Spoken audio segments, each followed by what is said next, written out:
नमो भगवते वासुदेवाय। हरे कृष्णा। नमस्कार भक्तगण। भगवान श्री हरि विष्णु, माता लक्ष्मी और माता तुलसी की कृपा आप सभी पर बनी रहे। आज हम सुनेंगे कार्तिक मास महात्म्य अध्याय 8 की कथा। आज कार्तिक मास कृष्ण पक्ष का 8वां दिन यानी कि अष्टमी तिथि है। इस दिन माताएं माँ अहोई का व्रत रखती हैं, जिनके व्रत के प्रभाव से संतान की आयु लंबी होती है और संतान के जीवन में आ रही सभी बाधाएं दूर होती हैं। और जिनके पास संतान नहीं है वह संतान की कामना के लिए भी इस व्रत को रखते हैं। तो आइए आज हम पहले अहोई माता की कथा सुनते हैं, उसके बाद हम सुनेंगे कार्तिक मास महात्म्य और तुलसी माता की कथा। एक बार प्रेम से बोलिए अहोई माता की जय। एक साहूकार था जिसके 7 बेटे और 7 बहुएं थी। दिवाली से पहले कार्तिक अष्टमी को 7 बहुएं अपनी इकलौती ननद के साथ जंगल में जाकर खदान में मिट्टी खोद रही थी। वहां स्याहू की मान थी। मिट्टी खोदते समय ननद के हाथ से स्याहू का बच्चा मर गया। इससे स्याहू माता बहुत नाराज हो गई और बोली, मैं तेरी कोख बांधूंगी। तब ननद अपनी 7 भाभियों से बोली, तुम में से कोई अपनी कोख बंधवा लो। सभी भाभियों ने अपनी कोख बंधवाने से मना कर दिया, परंतु छोटी भाभी सोचने लगी कि अगर मैंने अपनी कोख नहीं बंधवाई तो सासू जी नाराज होंगी। यह सोचकर ननद के बदले में छोटी भाभी ने अपनी कोख बंधवा ली।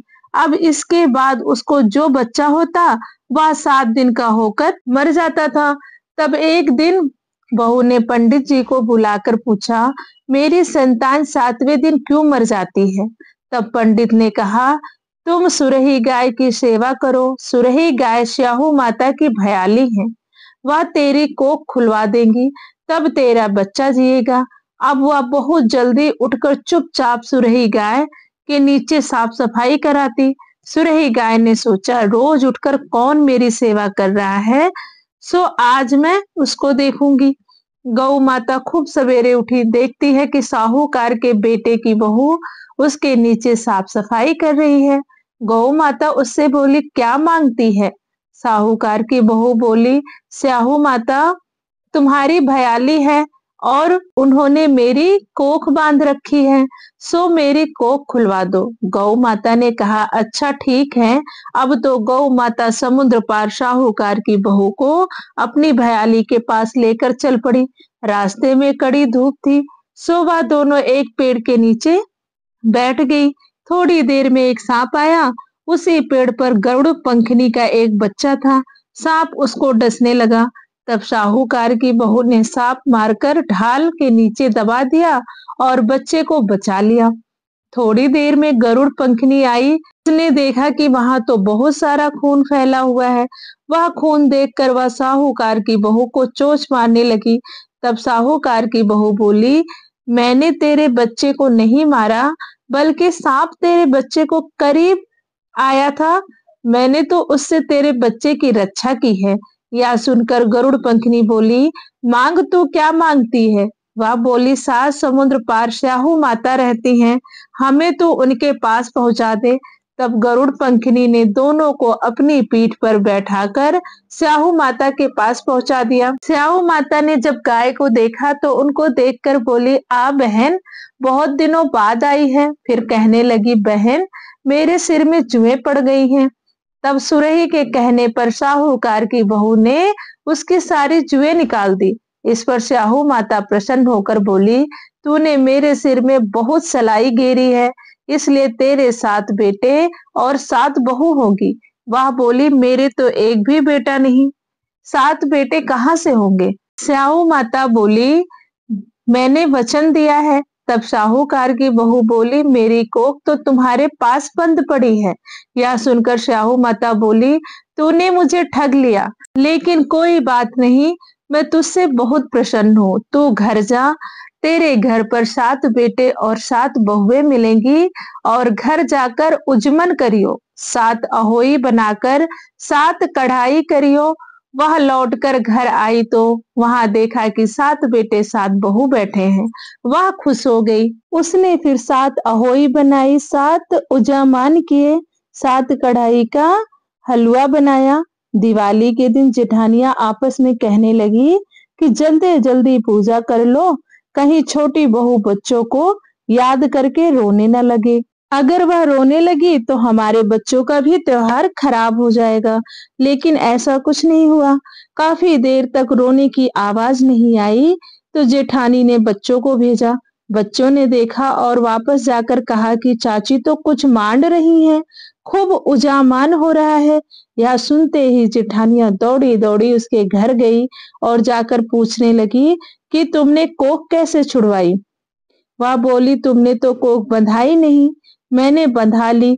अब स्याऊ माता ने कृपा करके मेरी कोख खोल दी है। स्याऊ माता ने जिस प्रकार उस साहूकार की बहू की कोख खोली, उसी प्रकार हमारी भी खोलियो, सबकी खोलियो, कहने वाले की तथा हुंकारा भरने वाले तथा परिवार की भी खोलियो। प्रेम से बोलिए स्याऊ माता की जय, अहोई माता की जय।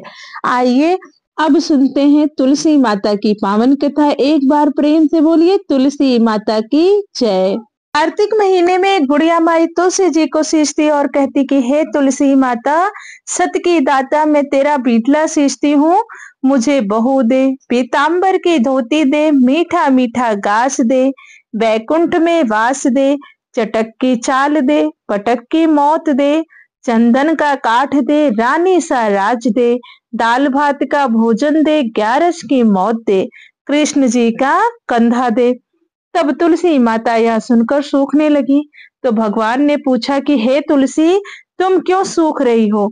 तुलसी माता ने कहा, एक बुढ़िया रोज आती है और कहती है, तुलसी माता सत की दाता, मैं तेरा बीडला सींचती हूँ, मुझे बहू दे, पीताम्बर की धोती दे, मीठा मीठा गास दे, बैकुंठ में वास दे, चटक की चाल दे, पटक की मौत दे, चंदन का काठ दे, रानी सा राज दे, दाल भात का भोजन दे, ग्यारस की मौत दे और कृष्ण जी का कंधा दे। तब भगवान बोले, बस इतनी सी बात। तुलसी माता ने कहा, हाँ प्रभु, मैं सब कुछ तो पूरा कर सकती हूँ, लेकिन कृष्ण का कंधा कैसे ला कर दूंगी। तब प्रभु बोले, जब वो मरेगी तो मैं अपने आप कंधा दे आऊंगा, तो बुढ़िया माई से कह देना। जब बुढ़िया माई मर गई, सब लोग आ गए। जब माई को ले जाने लगे तो वह किसी से न उठी। तब भगवान ने एक 12 बरस के बालक का रूप धारण करके आए और कहने लगे, क्या बात है भाई, तुम लोग इस लाश को ले क्यों नहीं जा रहे हो। तो सबने बताया कि यह बुढ़िया माई तो पहले बहुत हल्की थी, लेकिन अब पता नहीं क्या हुआ, ये हम सबसे उठ ही नहीं रही है। तब भगवान ने कहा, मैं बुढ़िया माई से कुछ बात करना चाहता हूँ, क्या मैं उनके कान में कुछ बोल सकता हूँ। सबने कहा, हाँ, क्यों नहीं बोल सकते। तब बुढ़िया माई के कान में जाके उस बालक ने कहा, बुढ़िया माई, मन की निकाल ले, पीताम्बर की धोती ले, मीठा मीठा गास ले, बैकुंठ का वास ले, चटक की चाल ले, पटक की मौत ले, कृष्ण जी का कंधा ले। यह सुनकर बुढ़िया माई हल्की हो गई। भगवान ने कंधा दिया और बुढ़िया माई को मुक्ति मिल गई। हे तुलसी माता, जैसे बुढ़िया माई को मुक्ति दी, वैसे सबको देना। प्रेम से बोलिए तुलसी माता की जय। प्रेम से बोलिए श्री हरि विष्णु की जय, माता लक्ष्मी की जय। नारद जी बोले, अब मैं कार्तिक व्रत के उद्यापन का वर्णन करता हूँ, जो सब पापों का नाश करने वाला है। व्रत का पालन करने वाला मनुष्य कार्तिक शुक्ल चतुर्दशी को व्रत की पूर्ति व भगवान विष्णु की प्रीति के लिए उद्यापन करे। तुलसी के ऊपर एक सुंदर मंडप बनवावे, उसे केले के खंभों से संयुक्त करके नाना प्रकार की धातुओं से उसकी विचित्र शोभा बढ़ावें। मंडप के चारों ओर दीपकों की श्रेणी में सुंदर ढंग से सजाकर रखें। उस मंडप में सुंदर बंधनवारों से सुशोभित 4 दरवाजे बनवावें और उन्हें फूलों से तथा चावर से सुसज्जित करें। द्वारों पर पृथक पृथक मिट्टी के द्वारपाल बनाकर उनकी पूजा करें। उनके नाम इस प्रकार हैं जय, विजय, चंड, प्रचंड, नंद, सुनंद, कुमुद और कुमुदाक्ष। उन्हें चारों दरवाजों पर दो दो के क्रम से स्थापित कर भक्ति पूर्वक पूजन करें।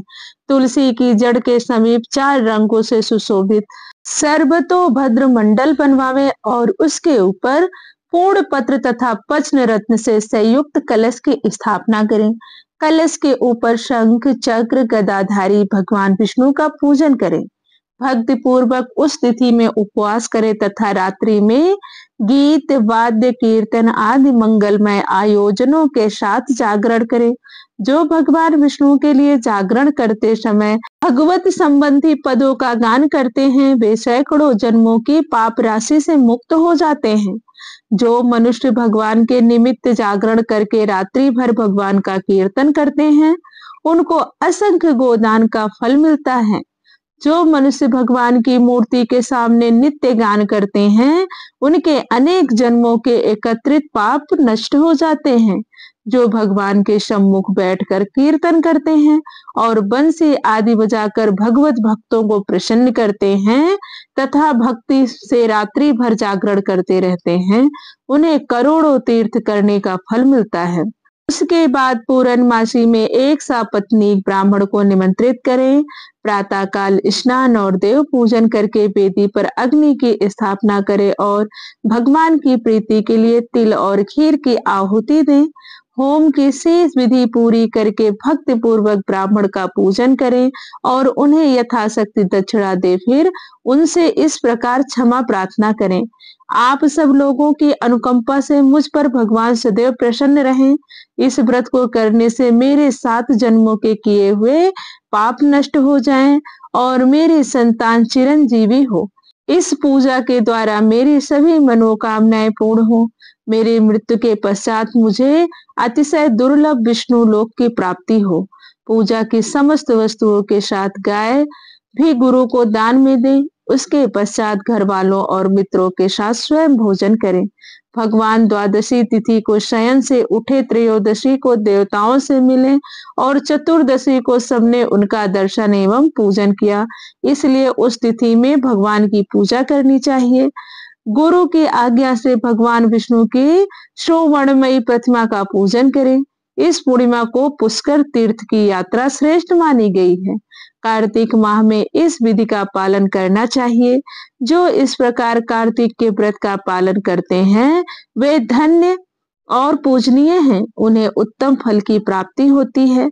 जो भगवान विष्णु की भक्ति में तत्पर हो कार्तिक में व्रत का पालन करते हैं, उनके शरीर में स्थित सभी पाप तत्काल नष्ट हो जाते हैं। जो श्रद्धा पूर्वक कार्तिक के उद्यापन का महात्म्य सुनता या सुनाता है, वह भगवान विष्णु का साजुन्य प्राप्त करता है, अर्थात उनके समीप हो जाता है। प्रेम से बोलिए भगवान श्री हरि की जय, तुलसी माता की जय। दोस्तों, यह थी कार्तिक मास महात्म्य अध्याय 8 की कथा। आगे की कथा हम अध्याय 9 में सुनेंगे। और अगर आपने कथा का श्रवण किया है तो कथा में ओम नमो भगवते वासुदेवाय या तुलसी माता की जय जरूर लिखें। और अगर आपको कथा अच्छी लगी हो तो प्लीज वीडियो को लाइक करें, शेयर करें और चैनल को जरूर सब्सक्राइब कर लें ताकि सारी कथाएं आपको आसानी से मिल सके।